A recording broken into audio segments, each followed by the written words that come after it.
नमस्कार, अपना उत्तराखंड देख रहे हैं आप। मैं हूं आपके साथ सुनील सिंह पौरुष। बुलेटिन की शुरुआत बड़ी और अहम खबर के साथ त्रिस्तरीय पंचायत चुनाव से जुड़ी हुई ये बड़ी खबर आपको बता दें, हरिद्वार में मतदान जारी है। त्रिस्तरीय पंचायत चुनाव के लिए शाम 5 बजे तक ये मतदान की प्रक्रिया चलेगी। ग्रामीण क्षेत्रों में पंचायत चुनाव के मद्देनजर सुरक्षा के कड़े इंतजाम किए गए हैं।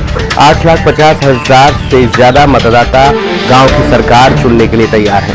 तो बड़ी खबर आपको बता रहे हैं, सुबह 7 बजे से वोटिंग की प्रक्रिया जारी है और शाम 5 बजे तक का मतदान की ये प्रक्रिया चलेगी। ऐसे में गांव की सरकार के लिए जनता भी बड़ी उत्साहित है और लंबी लंबी कतारें पोलिंग बूथों पर लगती हुई नजर आ रही हैं। क्या युवा और क्या महिलाएं, हर कोई गांव की सरकार चुनने के लिए लंबी लंबी लाइनें लगाकर अपनी बारी का इंतजार कर रहा है। पंचायत चुनाव से जुड़ी हुई अहम खबर आपको बता रहे हैं। सुबह 7 बजे से वोटिंग की प्रक्रिया शुरू हुई है, जो शाम 5 बजे तक चलेगी। साथ ही आपको बता दें, सुरक्षा के कड़े इंतजाम किए गए हैं। पंचायत चुनाव को लेकर हरिद्वार में गांव देहात में कड़ी सुरक्षा के इंतजाम। पंचायत चुनाव के लिए आज मतदान हो रहा है। हम मौजूद हैं लक्सर विकास खंड के अकोटा कला गांव में और आप देख सकते हैं, मैं कैमरामैन से कहूंगा कि कितनी लंबी कतारें सुबह से लगी हुई हैं। सबसे बड़ी बात है कि लोकतंत्र की खूबसूरती देखिए आप, लोगों में कितना उत्साह, खासतौर पर महिलाएं, युवा और बुजुर्ग सब वोट डालने के लिए यहाँ अपनी बारी का इंतजार कर रहे हैं। यहाँ कुछ मतदाताओं से बात करेंगे और कुछ गाँव के मौजूद लोग भी हैं। सर, आपका नाम क्या है? जयपाल सिंह। जयपाल सिंह जी, आपने वोट डाल दिया अपना? जी हाँ, जी हाँ। किन मुद्दों को लेकर के इस बार जो चूंकि गांव का विकास होना है? विकास के मुद्दे, विकास के मुद्दे खास तौर पर। हाँ, ये मुद्दे रहे हैं विकास के। और भी यहाँ कई लोग हैं। एजेंडा, आपका नाम क्या है? मेरा नाम राजेंद्र कुमार से। महेंद्र जी, आप यहाँ एजेंट की भूमिका? राजेंद्र कुमार जी, आप एजेंट की भूमिका निभा रहे हैं? जी हाँ। क्या स्थिति चल रही चुनाव की? चुनाव काफी शांतिपूर्ण हो रहा है, बहुत अच्छा। जी हाँ, बहुत अच्छी तरह से। और भी लोग लाइन में लगे, इनसे बात करेंगे। कुछ इधर मतदाता हैं। आपका नाम क्या है भाई साहब? इंतजार भाई जी। आप वोट डाल रहे हैं गाँव 5 साल के लिए, यानी आप समझ रहे हैं कि छोटी सरकार बनने जा रही है। किस तरह के मुद्दे मन में रहे होंगे जो आप अपने प्रत्याशी को चुन रहे हैं? क्या है मन में? पहले विकास हुआ, बहुत अच्छा हुआ, ऐसा ही प्रधान में चाहिए और ऐसा ही विकास होना चाहिए। ऐसा विकास है जी। यहाँ और भी लोग हैं, इनसे बात करेंगे। आपका नाम क्या है? शिवराज सिंहबाद जी। सिंहबाद भाई, आप कब से लाइन में लग रहे हैं? मुझे कम से कम सर 1.5 घंटा हो गया। 1.5 घंटा हो गया, यानी मन में उत्साह डालने के लिए? नहीं सर, ऐसी कोई बात नहीं सर। अच्छा, आप पहली बार भी वोट डाली है? पहली बार डाली थी। पहली बार जी। पहले विकास भी अच्छा था, इंशाल्लाह आपकी वजह से इंशाल्लाह इस बार भी अच्छा होगा कह रहे हैं। काम करने वाला सोच रहे हैं जी, बहुत अच्छा विकास करने वाला सोच रहे हैं। युवा लोग भी हैं इस बार? जी है। कितने प्रत्याशी आपके? आपके जी 6-7 है जी। 6 है जी। 6 प्रधान पद के हैं। आप बताओ। 6 प्रत्याशी हैं और जो है विकास के उसको मुद्दे पर मिलकर वोट करेंगे। विकास के मुद्दे पर ही वोट देंगे आप? विकास के मुद्दे पर ही वोट देंगे महाराज जी। आप पुजारी हैं मंदिर के और वोट डालने की लाइन पर लगे हुए हैं। कब से लग रहे हैं आप? 1 घंटा हो गया जी। 1 घंटा हो गया। मन में पूरा उत्साह है? पूरा उत्साह। सब देखिए आप, सब युवा विकास खंड के लिए अच्छा काम करेंगे। विकास खंड के लिए अच्छा काम करेंगे, अपने गांव के लिए अच्छा काम करेंगे, ऐसा प्रत्याशी चुनेंगे और ये होना भी चाहिए, जरूरी है। क्योंकि आज ये अपने गांव की सरकार बनाने जा रहे हैं और ये अकेले अकोटा कला की बात नहीं है, पूरे लक्सर विकास खंड और मैं तो कहूंगा कि पूरे जनपद हरिद्वार में हर बूथ पर, हर मध्य स्थल पर लाइन लगी हुई है। मतदाताओं में उत्साह है। देखने वाली बात होगी कि किस प्रत्याशी को कितना वोट मिलता है और वो जीत करके प्रधान बनता है। जसवीर सिंह, इंडिया लक्सर।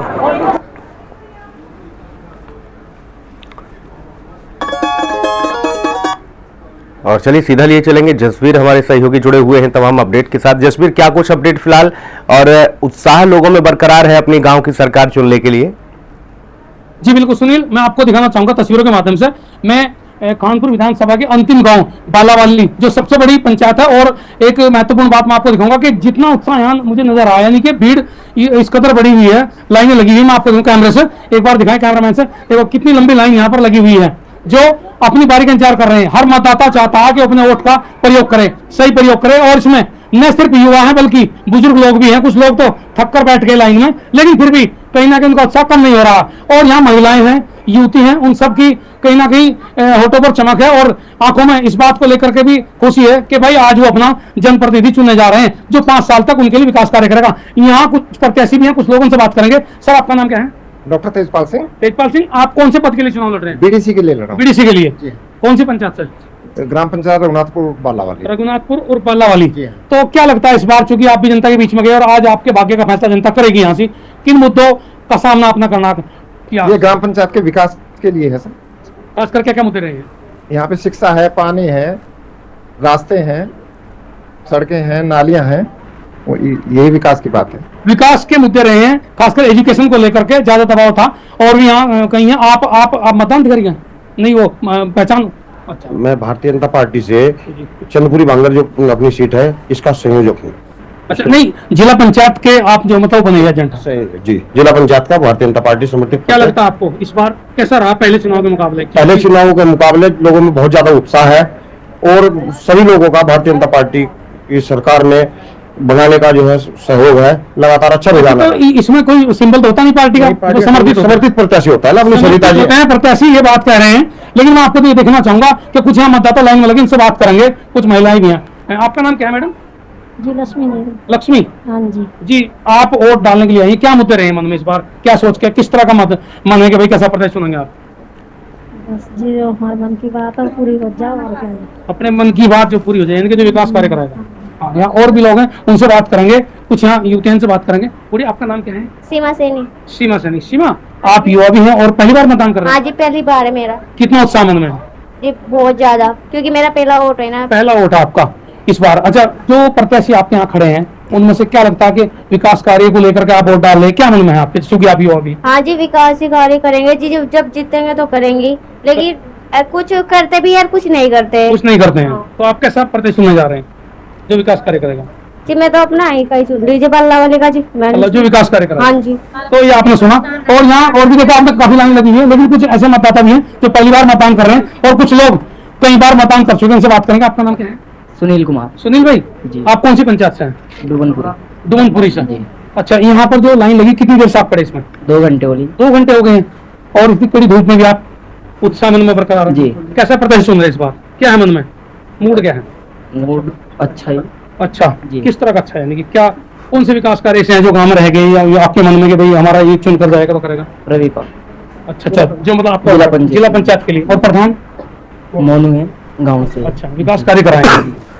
आप बताओ, आप चूंकि सीनियर आदमी, आपका नाम क्या है? हाँ जी, घनश्याम जी। घनश्याम, हाँ जी। आप कितनी बार पहले मतदान कर चुके हैं तमाम चुनाव में? हाँ जी, हम कई फल कर सके जी। कई बार कर चुके हाँ हैं। जी। इस बार क्या मुद्दे हैं मन में? हाँ जी, हम लैंड में लग रहे जी।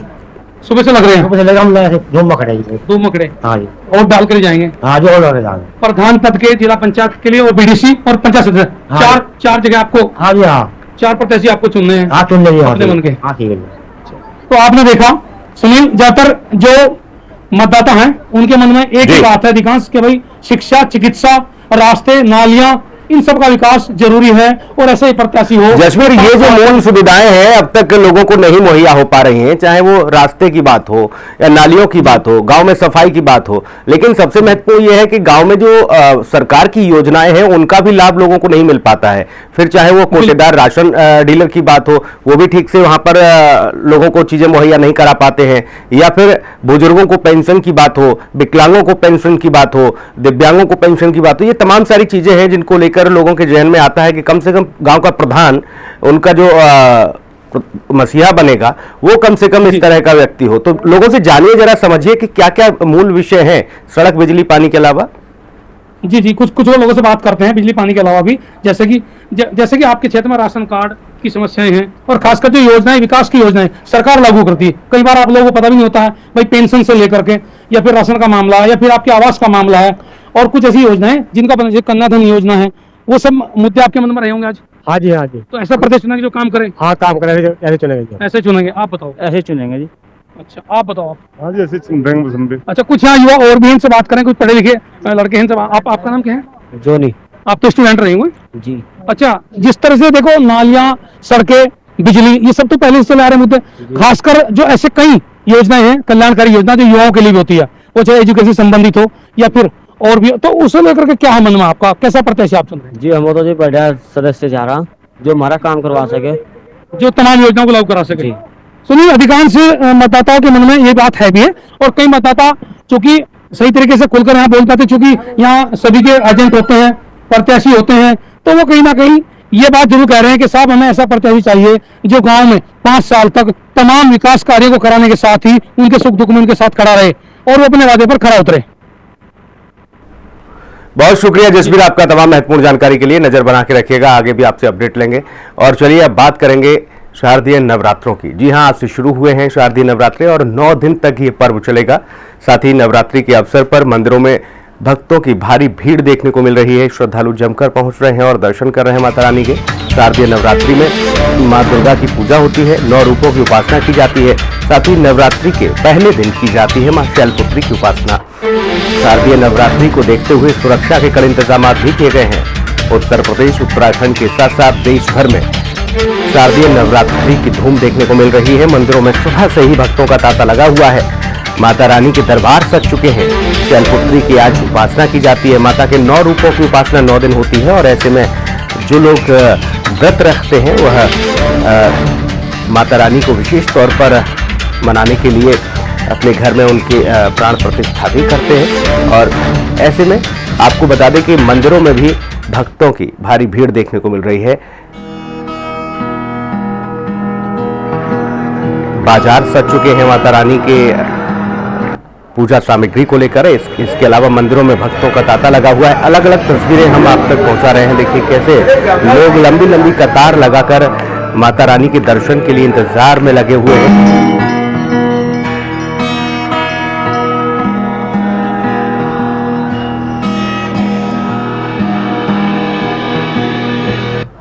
और सीधा लिए चलेंगे देहरादून। अशोक हमारे सहयोगी ज्यादा जानकारी के साथ मौजूद हैं। अशोक, क्या कुछ अपडेट आपके पास, और अभी फिलहाल क्या भक्तों की भीड़ माता रानी के दरबार में उसी तरह से लगी हुई है जैसे सुबह देखने को मिली? बिल्कुल सुनील, देखिए आपको बता दूं कि नवरात्रों की जो शुरुआत है वो आज से हो चुकी है। और अगर हम यहाँ पर मंदिरों की बात करते हैं तो हम देख रहे हैं कि सुबह से ही करीब 5 बजे से ही मंदिरों में जो भक्तों की जो भीड़ है वो लगातार देखने को मिल रही है। और मंदिर जो है वो बहुत ही अच्छे तरीके से सजाए गए हैं, क्योंकि यहाँ पर अगर बात करें जिस तरह से माता रानी की, तो मां शैलपुत्री का आज पहला नवरात्र है। और जो मंदिरों को एक पूरी तरह से कहा जा सकता है कि दुल्हन की तरह सजाया गया है। सभी जो भक्त हैं वो बड़ी संख्या में मंदिरों में पहुंच रहे हैं और माता को रानी को जिस तरह से श्रृंगार का भी काफी शौक है, तो उसी तरह से माता रानी की श्रृंगार का वो सारा सामान लेकर के अपनी पूरी आस्था के साथ, पूरी विधि विधान के साथ मंदिरों में पूजा के लिए पहुंचे हैं। और हर कोई माता से अपने अपने प्रार्थना कर रहा है, माता से अपने घर में सुख शांति की प्रार्थना ऐसे में कर रहे हैं। तो कहा जा सकता है आज मां शैलपुत्री का ऐसे में पहला नवरात्र है और पहले नवरात्रे के दिन मंदिरों में काफी भीड़ ऐसे में देखने को मिल रही है। ठीक उसी तरह अगर बाजारों की भी बात करें तो बाजारों में भी माता रानी को जिस तरह से यहाँ पर चुनियों का जैसे कि बहुत शौक था, तो जैसे शौक है, तो उसी तरह से उन चुनियों से अलग अलग प्रकार की, छोटी हो चाहे बड़ी चुनिया हो, वो चुनिया भी कहीं महत्वपूर्ण गोटे की चुनिया जिस तरह से कहा जाता है, उन चुनियों से बहुत माता के श्रृंगार से बहुत अच्छे तरीके से बाजारों को सजाया गया है। सुरक्षा व्यवस्था की अगर बात की जाए तो सुरक्षा व्यवस्था के लिहाज से किस तरह की स्थिति है? और चूंकि कोरोना महामारी के बाद अब फिर से मंदिर खोले हैं और लोग बड़े उत्साह के साथ माता के दर्शन करने के लिए जा रहे हैं, ऐसे में एक अलग ही जज्बा है भक्तों के जहन में। सुरक्षा के लिहाज से किस तरह की व्यवस्थाएं हैं मंदिरों में? देखिए बिल्कुल, अगर यहाँ पर सुनील सुरक्षा की बात करते हैं तो सुरक्षा को लेकर भी हम यहाँ पर कह सकते हैं कि सुरक्षा के भी पुख्ता इंतजाम यहाँ पर किए जा चुके हैं।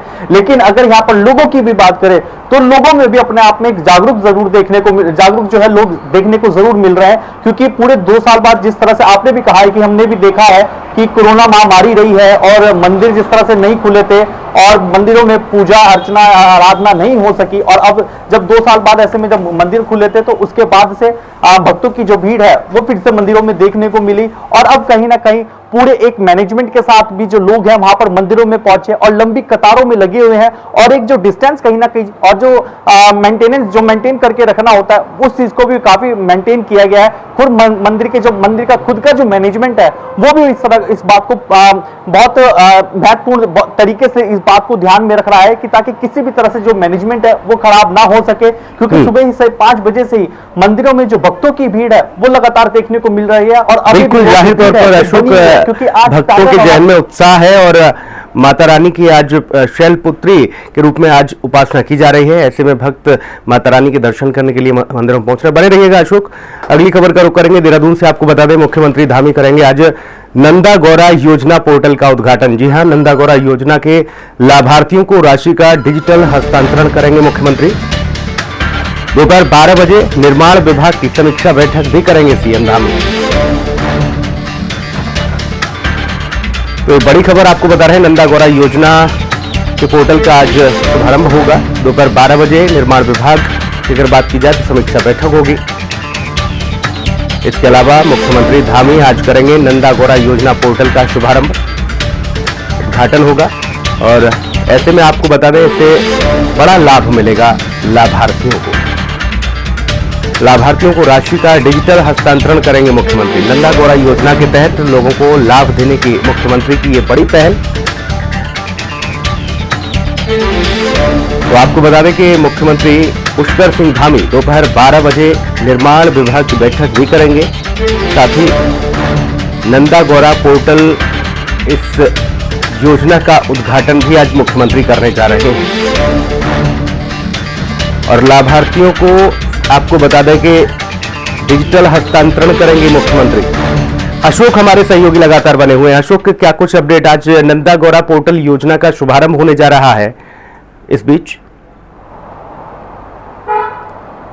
देखिए बिल्कुल सुनील, आपको बता दूं मुख्यमंत्री पुष्कर सिंह धामी जो है अब से कुछ ही देर में अपने मुख्यमंत्री कैंप कार्यालय में यानी कि मुख्य सेवक सदन में नंदा गौरा योजना का जो है आज इस पोर्टल का, ये जो पोर्टल है इसका आज शुभारंभ करने जा रहे हैं। और इस योजना के तहत डिजिटल के माध्यम से उन लाभार्थियों को भी जो धनराशि जो है वितरित की जाएगी। अब यहाँ पर सुनील आपको बताना चाहता हूं कि ये जो पूरी जो नंदा गौरा योजना है वो क्या है आखिर, और इससे लाभार्थियों को किस तरह का फायदा होता है। बिल्कुल, नंदा गौरा योजना जो है वो उन गरीब बालिकाओं के लिए है जो कि गरीब बालिकाएं आगे 12वीं के बाद हायर स्टडीज के लिए यानी कि उच्च शिक्षा के लिए अपना भविष्य जो है एक अच्छा भविष्य तलाशने के लिए कहीं ना कहीं आगे बढ़ती हैं। तो उन गरीब योजनाओं को किस तरह से उत्तराखंड सरकार जो है मदद कर सके।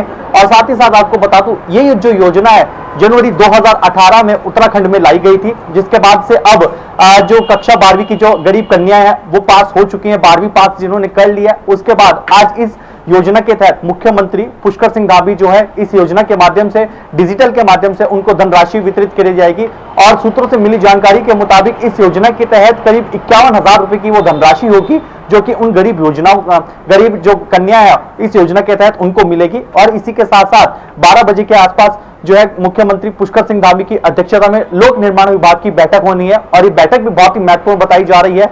इसलिए बैठक महत्वपूर्ण भी हो जाती है क्योंकि इस समय उत्तराखंड राज्य में पीडब्ल्यूडी के माध्यम से जो इस समय निर्माण कार्य जो इस समय चल रहे हैं उसमें कितना विकास हो चुका है, कितना अब तक के विकास कार्यों में तेजी आई है। क्योंकि खुद मुख्यमंत्री पुष्कर सिंह धामी ने जिस तरह से एक संकल्प लिया है 2025 तक उत्तराखंड राज्य को अग्रणी राज्य बनाने का, उसमें कितना अब तक के विकास हो सका है और अभी तक आने वाले समय पर कितना विकास होना है। पीडब्ल्यूडी के पास जो कार्य हैं वो किस तरह से किए जा रहे हैं, कितना अलर्ट मोड पर पीडब्ल्यूडी इस समय, उन सब चीजों को देखा जाएगा। और उसके बाद क्या कुछ दिशा निर्देश दिए जाएंगे ये बैठक के बाद ही पता चल पाएगा। बिल्कुल, जाहिर तौर पर ये महत्वपूर्ण बैठक मानी जा रही है। निर्माण विभाग के विकास कार्यों की समीक्षा बैठक होगी। साथ ही एक और महत्वपूर्ण सवाल ये अशोक के जो राशि हस्तांतरण आज मुख्यमंत्री करने जा रहे हैं, क्या बालिकाओं के खाते में सीधा ये ट्रांसफर की जाएगी या परिवारीजनों को माता के खाते में जाएगी? किस तरह से वो राशि का लाभ ले पाएंगे लाभार्थी?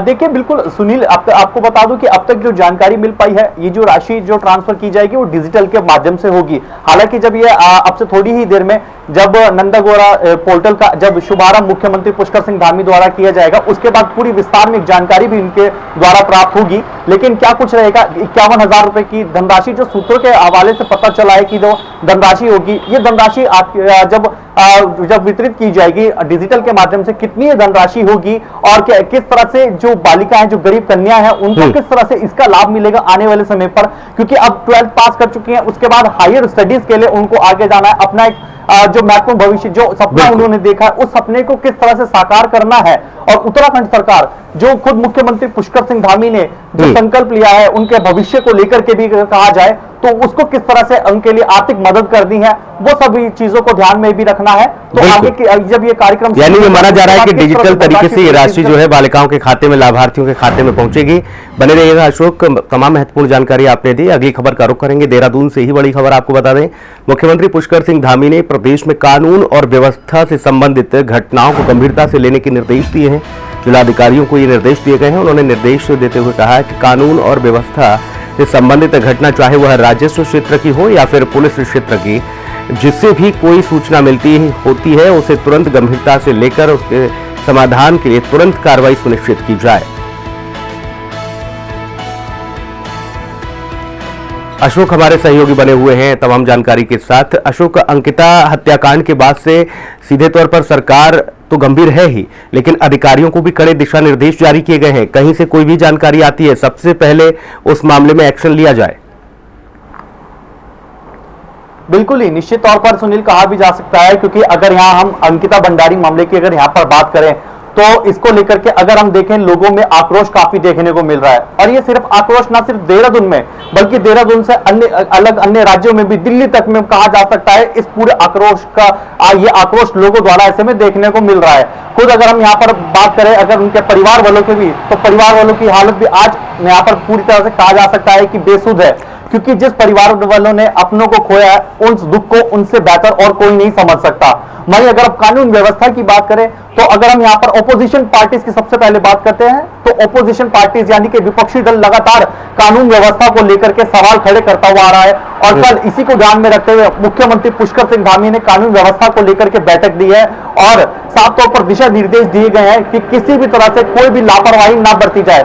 वहीं अब अंकिता भंडारी वाले मामले को लेकर भी मुख्यमंत्री ने जो कानून व्यवस्था को लेकर साफ तौर पर ये एक निर्देश, बिल्कुल जाहिर तौर पर, और एक बड़ी लापरवाही पुलिस की देखने को मिली थी, राजस्व अधिकारी की देखने को मिली थी। अंकिता हत्याकांड से इस पूरे मामले को जोड़कर देखा जा रहा है। अब ऐसे में अधिकारियों को सख्त निर्देश भी दे दिए गए हैं, कोई भी मामला आता है तत्काल उसमें कार्रवाई की जाए। अशोक बने रहिएगा, अगली खबर का रुख करेंगे। मुख्यमंत्री पुष्कर सिंह धामी नानक मत्ता पहुंचे, जहां पर उन्होंने नानक मत्ता साहिब गुरुद्वारे में शीश नवाया और इस अवसर पर नानक मत्ता गुरुद्वारा प्रबंधन कमेटी द्वारा मुख्यमंत्री को सरोपा भेंट किया गया। आपको बता दें, इसके पश्चात मुख्यमंत्री पुष्कर सिंह धामी ने डेरा कार सेवा पहुंचकर बाबा हरवंश सिंह, बाबा फौजा सिंह, बाबा टहल सिंह की श्रद्धांजलि सभा में पहुंचकर उन्हें श्रद्धा सुमन अर्पित किए।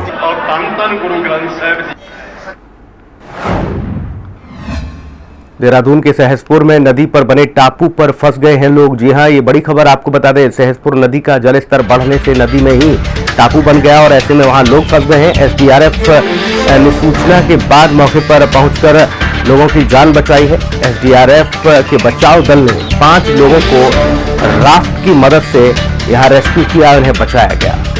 ये बड़ी खबर, एसडीआरएफ के जवानों ने तत्काल प्रभाव से इस मामले में संज्ञान लेते हुए इन लोगों को बचाया। आपको बता दें कि 5 लोग नदी में टापू जो बन गया उसमें फंस गए थे और उनकी जिंदगी को बचाने का काम एसडीआरएफ ने किया है। बचाव दल ने 5 लोगों को राफ्ट की मदद से बचाया। देहरादून के सहसपुर में नदी में बने टापू में ये 5 लोग फंस गए थे। तो सहसपुर की ये वारदात बताई जा रही है, घटना बताई जा रही है। आपको बता दें कि इस दरमियान 5 लोग वहां फंस गए थे, जिंदगी दांव पर थी, लेकिन इस बीच इनको रेस्क्यू कर लिया गया एसडीआरएफ के द्वारा। अशोक हमारे सहयोगी बने हुए हैं। अशोक, 5 लोग एकाएक टापू पर फंस गए थे, जिन्हें देर रात रेस्क्यू करके बचा लिया गया। बिल्कुल सुनील, देखिए हम ये लगातार देख रहे हैं मौसम विभाग द्वारा लगातार मौसम को लेकर के समय समय पर अलर्ट जारी किया जा रहा है और पिछले 1 हफ्ते की बात करें तो लगातार ये भी देखा जा रहा है कि मूसलाधार बारिश देखने को मिल भी रही है। और उसी के चलते अब कल देर रात जो है सहसपुर नदी पर अचानक जो है सहसपुर नदी का जल स्तर बढ़ा और जल स्तर बढ़ने पर जो वहां पर टापू था, टापू पर जो 5 लोग फंस गए थे, जिसके बाद एसडीआरएफ को जब ये सूचना मिली तो मौके पर वहां पर एसडीआरएफ की जो टीम है वहां पर पहुंची और समय रहते उन 5 लोगों को बिना किसी नुकसान के वहां से बाहर निकाल लिया गया। यहाँ पर सराहना जरूर की जाएगी एसडीआरएफ टीम की, क्योंकि और कहीं ना कहीं ये बात भी जरूर कही जाएगी कि मुख्यमंत्री पुष्कर सिंह धामी के निर्देश का जो उनके द्वारा जो दिशा निर्देश जिस तरह से दिए जा रहे हैं उसका सीधा सीधा असर भी यहाँ पर देखने को मिल रहा है। क्योंकि खुद आपको बता दूं, मुख्यमंत्री पुष्कर सिंह धामी ने साफ तौर पर यह बात कही थी कि अगर भारी बारिश के चलते कहीं पर भी आपदा की स्थिति होती है या कहीं पर किसी तरह का नुकसान होता है तो जो टीमें हैं, चाहे वो एसडीआरएफ टीम हो, एनडीआरएफ की टीमें हो, पुलिस प्रशासन की टीमें हो, कम समय रहते यानी रिस्पांस टाइम उनका कम से कम होना चाहिए और राहत सामग्री जो है वो समय रहते वहां पर पहुंचाई जाए। ठीक इसी तरह कल जब सहसपुर नदी का जल स्तर बढ़ा तो एसडीआरएफ का जो टीम है उनका रिस्पांस टाइम कम से कम रहा और वह वहां पर समय पर पहुंची और 5 जो लोग वहां पर फंसे हुए थे उनको समय रहते वहां से बाहर निकाल लिया गया। किसी भी तरह का कोई भी नुकसान नहीं हुआ, किसी भी तरह की जान मान हानि का कोई नुकसान ऐसे में नहीं हुआ, जिसको लेकर के कहा जा सकता है कि एसडीआरएफ की टीम की जितनी सराहना यहाँ पर इस चीज को लेकर के की जाए उतनी कम है। लेकिन यहाँ पर एक चुनौती और भी हो जाता है, क्योंकि आने वाले समय के लोगों को भी समझना होगा कि लगातार अपील की जा रही है कि देखिए बारिश का मौसम है और ऐसे में आप नदी नालों से थोड़ा दूरी बनाकर रखें और जाहिर तौर पर ऐसे इलाके में आप जाने से बचें। लेकिन लोगों को भी ये समझना होगा क्योंकि आपकी ज़िंदगी है और ज़िंदगी कभी भी दांव पर लग सकती है। हालांकि सराहना की गई एसडीआरएफ के जवानों की, उन्होंने सराहनीय कार्य करके 5 लोगों को बचाया। बहुत शुक्रिया अशोक आपका तमाम महत्वपूर्ण जानकारी के लिए। अगली खबर का रुख करेंगे। यूके SSSC की स्नातक परीक्षा के पेपर लीक मामले में प्रमुख आरोपी पूर्व बीजेपी नेता और जिला पंचायत सदस्य हाकम सिंह रावत के साकरी स्थित रिसोर्ट को ध्वस्त करने की कार्रवाई शुरू कर दी गई है। रविवार को उप जिलाधिकारी के नेतृत्व में राजस्व विभाग की टीम और गोविंद वन्य जीव विहार राष्ट्रीय उद्यान की टीम मौके पर पहुंची। सरकारी भूमि पर अतिक्रमण करके रिसोर्ट को ध्वस्त किया गया। और इस बुलेटिन में इतना ही। नमस्कार।